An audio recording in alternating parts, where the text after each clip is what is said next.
Good evening. The Tour is exactly 3 weeks old today, and what a treat it's been. Fast and furious, and there's been a surprise around almost every bend. But there are just 3 men now with a realistic chance of winning as we home in on Paris. Pedro Delgado, the 27-year-old Spaniard who took the yellow jersey off Stephen Roche yesterday. Delgado, the leader of the Dutch PDM team, loves the mountains. Roche, the former Dublin paperboy who won the Tour of Italy last month, is beautifully placed. Only 4 men have gone on to take the Tour de France after winning in Italy. Roche then chasing a place in the history books too. And we haven't seen the last yet either of Jean-Francois Bernard, the darling of France, who started the week in yellow, lost the jersey to Roche, but recovered yesterday to remind us that he's a quality rider. There are others, dangerous floaters like Charlie Motte and Luis Herrera, but Robert Miller, 14th now and almost 25 minutes back, is out of it. There are 2 tremendously tough days ahead in the mountains, and they've already taken their toll. 18 riders in total have abandoned in the past couple of days, including Pablo Wilches. So tough and so quick is this Tour, in fact, that Urs Zimmermann, who finished 3rd overall last year, was blown away on the slopes of Alpe d'Huez yesterday, and he trailed in last. Well, today is arguably the toughest stage yet. There are 3 major climbs, including the Col du Galibier at 8,681 feet, the highest point of the Tour. The Col de la Madeleine at more than 6,500 feet, and La Plagne, where the riders finish, and they'll still be more than 6,000 feet above sea level then. We join them on the first climb of the day, up the slopes of the Col du Galibier. It's a long way up, isn't it? There's the peloton, steeling themselves for the start of the climb. 1 man is already on the slopes. Let's join Phil Liggett. This is the face of the man today who's leading the race up the Col du Galibier, Pedro Munoz from Spain. He's approximately 1 minute and 15 seconds in front of a bunch containing all of the climbers, and I'm delighted to say Stephen Roche is happily lodged in that group, riding very close to Pedro Delgado of Spain and Jean-Francois Bernard of France. The 2 riders, indeed, who are the biggest threat to Stephen Roche in this Tour de France. This is the group. They have been getting smaller by the mile up this climb of the Col du Galibier, this massive climb, the giant of the Alps, as the tempo has been set all the way up by the Colombian team. We've got Bojorquez on the front at the moment. Behind him, the spotted jersey of Luis Herrera, the leading climber, and looking set to win his 2nd King of the Mountains title. And you can see the headband being worn there by Laurent Fignon, 4th in line. And we'll watch down the line to see if our cameras can pick up the bright yellow jersey being worn very proudly today by Pedro Delgado of Spain. Well, this morning's papers are, everybody is trying now to say who will win this Tour de France, and almost to a man they've come out in favour of Stephen Roche, but he's still got to do it, and at the minute he's 25 seconds behind Pedro Delgado, with this yet another amazingly difficult day in the Tour de France, with a real sting in the tail after the Col du Galibier, because you've got the Col de la Madeleine, and then you finish up the 20-kilometre climb to the ski station at La Plagne. Pedro Munoz still heading the race up the climb, remembering no doubt a stupid accident last year when he was knocked off his bike by an American who was looking at a team car, and he didn't even expect to crash because the American ran into the back of him on a flat stretch of road, and Munoz broke his collarbone and was out of the Tour. Now he's trying to hold off this field of riders, showing signs, Paul, of not a great deal of effort coming from them by their own standards. I mean, we've got a bunch of only 30 here. There's over 100 riders already behind the stars of the Tour, but by their own standards, they are keeping together quite well, aren't they? Well, after the initial decision's been made, the climbers will get into a group like this. They'll keep the pressure on, and riders will be shelled out of the back by really by elimination, and you'll get a small group forming to the front like this of probably 25 riders. And these are the riders that can just about stay with the top climbers. They can accept this tempo, which won't be an all-out attacking tempo, but it will be very, very hard. But it looks as though Pedro Munoz is in all sorts of trouble now as he comes up towards the top of the Col du Galibier, because his lead of over 1 minute and 40 seconds at one point is now down to just half a minute on that group being led up by the Colombian riders. Well, this has been a superb piece of pacemaking up this mountain here by Aguimiro Bojorquez from Colombia. is the boy who's got fair hair here. He has sat at the front of this group. He's kept a wonderful tempo, and he's ripped the race apart. That's all that's left as we come round the hairpin bends up towards the top now. Nobody has helped him at all. His own teammate, Luis Herrera, has sat at the back. He's thinking only of the sprint for the summit to get some more points towards that polka dot jersey. He's even got his sunglasses there, hanging from the top of his jersey, look. And all the riders that matter in this year's Tour de France are in this group. Pedro Delgado in yellow, content to follow the wheels and not attack. Stephen Roach riding very close to him, 25 seconds behind this morning. Jean-Francois Bernard, Jeff to all his friends now. He's in third place, 2 minutes, 2 seconds back. And Charlie Motte, we've seen a little bit of, riding not too far away from the front. So Pedro Munez, a rider who certainly won't be competing for the final yellow jersey in Paris next Sunday, is now trying just to win the climb of the Col de Galibier. £1,500 already for winning the Henri Desgrange trophy. A kilometre from the summit. It looks as though the crowd are going to be treated to a Spaniard continuing domination of the Tour de France these last 2 days. A victory from Spain yesterday, and of course a yellow jersey for the Spanish rider Delgado. Now it's Pedro Munez who's going to take the climb here at the top of the Col de Galibier.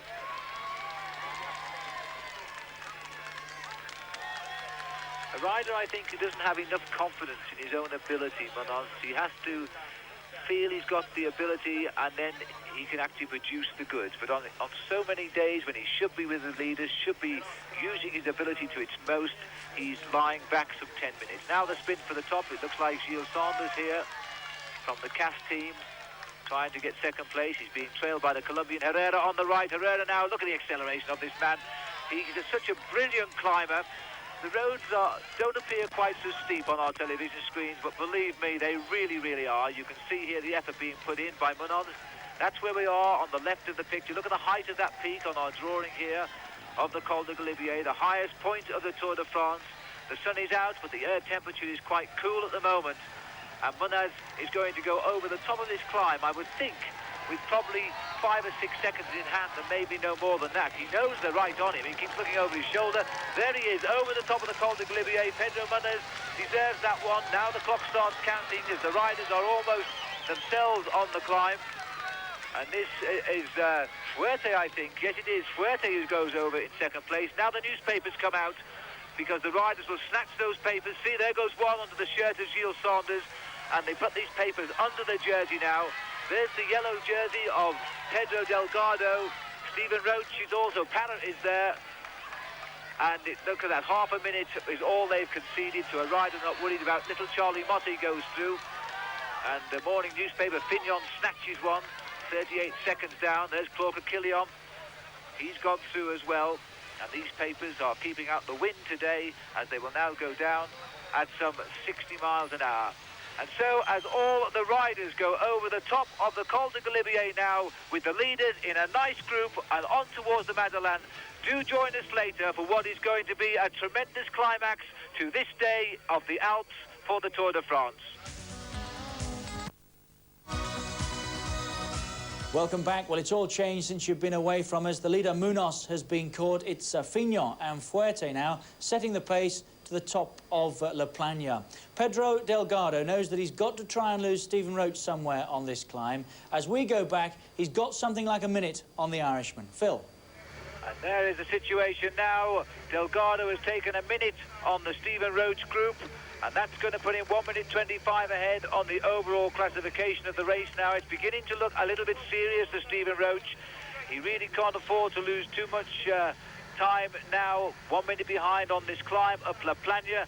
The yellow jersey is doing the ride of his life here. He's still pursuing Fignon and Fuerte, but he's eating into their lead quite dramatically too, because now their lead is down to just 1 minute over him. Here they are, and still they appear to be slowing down quite dramatically. So Pedro Delgado racing now for the stage win if he can come up on these riders. They're about 6 kilometers from the summit of La Plana, and it's still possible for him to do the double today, isn't it? Well, it is possible, because he's closing down them very, very quickly. He's taking something like a minute out of them every 4 kilometers. So with only 5-6 kilometers to go, it looks possible that with being only a minute behind, he could catch them with about 2 kilometers to go. If that is so, it looks very much as if Fignon actually has relaxed somewhat, so maybe he's trying to save some energy, and he will expect Delgado to come back and then try and win it in the sprint. Well, we've seen some great epic rides by the riders who have tried to win this leader's yellow jersey this year, and now we're seeing one of them, because while we're seeing 56 seconds has just gone through our picture for Delgado behind the two leaders, the news that will excite him the most, if he knew it now, he's 1 minute and 50 seconds ahead of Stephen Roche's group. Almost 2 minutes, the time he said in the papers this morning he needed to win the Tour de France. And he's only 10 seconds away from the 2-minute mark over Stephen Roche on today's stage. Roche is now in serious trouble in this year's Tour de France, because it could well mean he is losing the Tour on this stage. We also understand that Jean-Francois Bernard is 4 minutes down the slope now, 4 minutes behind, and that is a lot. 5 kilometers to go, 3 miles from the top of La Plagne, on what might turn out to be the most decisive day in this year's Tour de France. Pedro Delgado is now within 50 seconds of catching those two riders ahead of him, and Stephen Roche is trying to hold on and not to lose any more time on this climb. Delgado still can see just to the right of him now. You can see the cars behind the two leading riders on the climb. There they are. You don't need a better incentive now than to have two men that you know are coming back to you at a rapid rate, and at the same time you are going further ahead of your most dangerous rival, Stephen Roche. There's Roche's name written on the road, but it's Delgado who's dishing out the pain today. This has been a marvellous attack by Pedro Delgado, the Spanish climber, and it looks as though somebody is trying to get up, and this will be Parra, the Colombian rider. And Parra has found wings here because he's actually come back up. He's chased Delgado ever since he attacked and has hung on there, not very far behind, and now Parra is coming on to the back of Delgado.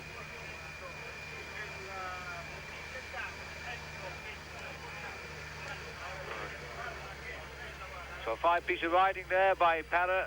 What a shame Stephen Roche couldn't have borrowed his legs for this particular stage, because this is where Stephen Roche should be now, shadowing the yellow jersey up the climb of La Plagne. And it looks as though Parra is going to go straight by Delgado. Now Delgado may lift himself here. Can Delgado lift himself just enough to take the slipstream of Parra? He's certainly trying to increase his tempo. The official gap, in fact, is not 1 minute 50 seconds, and that's good news all round. It's not 1 minute 50 seconds on Roche. It is now only 50 seconds on Stephen Roche. So the things aren't quite so black as we feared. Radio Tour has corrected its error. It is only 50 seconds now. Stephen Roche between Pedro Delgado and Parra is trying to go clear. Just got some information through that Stephen Roche has now come down to 40 seconds behind this group. So he's obviously paced himself, and he's lifting it over these last few kilometres, and he's pulling back something like 10-15 seconds a kilometre. So he might just manage, if he doesn't crack up at all, he might just manage to pull Delgado back before the finish. This is going to be absolutely incredible. It would be unbelievable if Roche could do that, because it seems that Roche is riding himself out of the Tour de France not 4 kilometres ago, and now continually coming into our earphones here from the cars out on the course. Roche is on a dramatic fight back. This Tour de France will not lie down. Stephen Roche is trying to save the jersey so he can fight another day. He knows if he can just clear these alpine climbs within seconds of Delgado, he'll take him in the time trial on Saturday. And Delgado knows this too, and here we have a man trying to distance himself from Roche before he leaves the Alps. What a tremendous tour this is, and yet here are the two leaders on the road, and I have to say that nobody's really worrying exactly who will win, because the battle is between Delgado and Stephen Roche.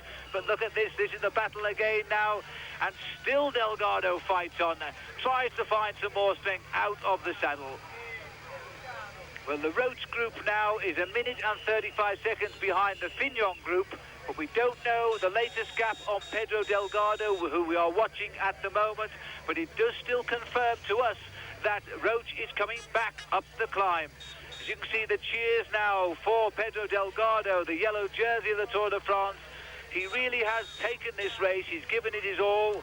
He knows he must get time in the mountains, and you can't take anything away from him. He's making this a real race to remember. And these two riders have no idea of the drama that's going on just a minute behind them, but they're surviving. They're surviving indeed, because it looks as though Delgado is not going to catch him, but Fabio Parra might. There's the kilometre kite, the red banner across the road. They're just over half a mile from the finish of this most terrific stage in the Tour de France. We have seen the resistance of the men who want to win this race, and we've seen the cheek of Laurent Fignon and Manuel Fuerte, who have tried to win the stage. Two team leaders, 41, Fuerte leads the BH team, 61, Fignon leads the French System U team. And under the kite they go now, 1 kilometre from the top. Fuerte beaten yesterday on Alpe d'Huez into second place. Would dearly like to win the stage today, because he is the top man in the BH team, and he was beaten by one of his teammates, Echavet, who beat a lot of them by breaking away long before the climb, gaining so much time they never caught him. Fuerte was second at Alpe d'Huez, and he's still willing to work here. Look at the crowd, a marvellous crowd here. They follow this Tour de France round daily. There's no sporting event in the world annually gets the people on the roadside that the Tour de France does. And they can be anything from 300,000 to 1 million people on the roadside daily. The cheers, they're shouting down their ears here, cheering them on. The French flags are out and flying. At last, Laurent Fignon, their hero, is looking for the stage win. He's got the slipstream of Fuerte. He knows the finish, don't forget. He won here. The only other time it came up La Plagne in 1984. On that occasion, it was a great occasion because he went on to win the Tour de France. And look at the gear, Paul. He's just locked in there. His legs have almost come to a standstill. He's about to launch an attack that Fuerte may find hard to take. Fuerte zigzagging. He's forcing Fignon to try and make an attack from one side only. This is almost a track stand finish here. Fuerte goes to the barriers, making Fignon come on his left. Then he moves him across when he pins him on the outside. Then back again, and now he goes. And Fuerte is going to have to take the wheel of Fignon. Fignon has chosen the gear he wants for the climb. He's gone very, very early. He's going to make it a long one. Fuerte grits his teeth. There's still some fight in the Spaniard here as he comes round the corner. Paul Sherwin here is cheering for Laurent Fignon. He loves this cyclist because he's such an aggressive rider. Fignon is coming on the right and gets it. And look how annoyed Fuerte is. As you can hear the cheers. Fignon has fought daily for the victory. He's got it now. But as the clock ticks on, Laurent Fignon comes over the line to that noise. We're watching Fabio Parra here now. And Parra will take second place. Third place. Fuerte was over there, terribly annoyed. He totally got that sprint wrong. Laurent Fignon is the winner. Parra will now come across in third place. And then the real drama of this Tour de France will begin as we watch Pedro Delgado come over for fourth place. There's Parra comes over in third place. 38 seconds the gap on the corner. Here is the start of the drama of today's stage of the Tour de France. Again, Pedro Delgado has slipped Stephen Roche on the climb. But remember, at one point he had a minute and a half. And just who is that rider coming up behind? Because that looks like Roche. That looks like Stephen Roche. It's Stephen Roche who's come over the line. He almost caught Pedro Delgado. I don't believe it. What a finish by Stephen Roche. We never knew he was that close. Stephen Roche has risen to the occasion so well. He almost caught Pedro Delgado on the line. Surely, Paul Sherwin, Stephen Roche is now going to win this Tour de France. Well, what an incredible finish by Stephen there. Who could have imagined that coming up those last few kilometres, he must have pulled everything out. He let Delgado go at the bottom. Delgado did the same thing yesterday. He attacked and cracked towards the top of the climb, and Stephen just paced himself and pulled him back incredibly over the last few kilometres of this climb. Fantastic ride there. Well, I've never ever in my life seen a reaction to a climb like that, and Roche has found strength he never knew he had. You can't see the scenes at the moment, but I can describe them to you because they're out of sight of our camera. Roche is surrounded by photographers. He is almost in a state of collapse, and they're fighting now to get some air to Stephen Roche. He has produced strength, unbelievable strength.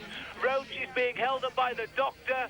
The cameras are going down to him. You may see some pictures shortly, but Roche is being held up by the doctor. His mechanic has now got him. He is leaning back. He is trying to gulp as much of the pressure of La Bagna. He's being physically lifted to one side. He is only a matter of 3 feet from me. I am now looking down on Stephen Roach, who is on the floor, and he is sitting on the floor. The doctor is with him, and his mechanic is there as well. And Roach is now talking to the doctor. The doctor is massaging his chest. There's no serious problem here. I must emphasise, Roach is simply exhausted by the climb. His mechanic has given him a glass of water, and the doctor is not looking at all concerned. He's allowing the natural recovery of an athlete who has produced the limit of his ability up this climb. And now the police are in the scrum here as they're forcing back cameras and photographers who are trying to see Stephen Roach. You might be able to hear them shouting here, but Stephen Roach is still sitting calmly on the floor. The doctor just looking him in the eyes, talking to him, making sure he's completely conscious. Roach, I must say, looks a little bit white, but he's nodding he's okay. He's nodding there's no problem at all, as the mechanic holds a bottle of what looks more like a salt fluid here rather than water. But Stephen Roach has just produced an effort like I have never in my life seen. And there is the stage result today, win for Laurent Fignon. But Stephen Roach, look at that, 5 seconds he was behind Pedro Delgado on the line. What an incredible, incredible performance. Well, it's been an incredible day in the Tour de France, and Pedro Delgado keeps his yellow jersey, but only slightly increases his overall lead. What another amazing day this has been in the Tour de France.